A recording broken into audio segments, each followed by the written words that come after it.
राजधानी अस्सलाम वालेकुम। वालेकुम सलाम। किधर? भाई फैमिली के साथ कपड़े लेने आया था। अच्छा, तो ये तो लेडीज शोरूम है ना? लेडीज और जेंट्स दोनों भाई। तो अच्छी क्वालिटी के?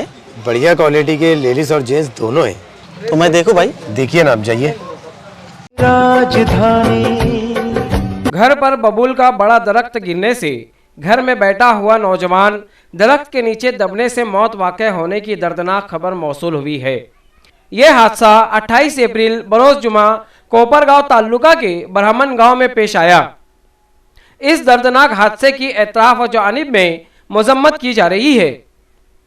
दत्तात्रेय संजय मोरे, उम्र 29 साल, ये मरने वाले शख्स का नाम बताया गया है। यह हादसा गैर मौसमी बारिश में चलने वाली तेज हवाओं के सबब दरख्त गिरने से रुनुमा हुआ, जिसकी जद में आकर इस 29 साला नौजवान की मौत वाक़ हो गई। इस हादसे के बाद मुकामी अफराद ने हादसाशुदा नौजवान को दरख्त के नीचे से निकाला और अस्पताल में बगैर इलाज दाखिल किया, जहां मौजूद डॉक्टर्स ने उसे जांचने के बाद मुर्दा करार दिया। इस न्यूज़ में फिलहाल इतना ही। मिलते हैं अगली न्यूज़ के साथ।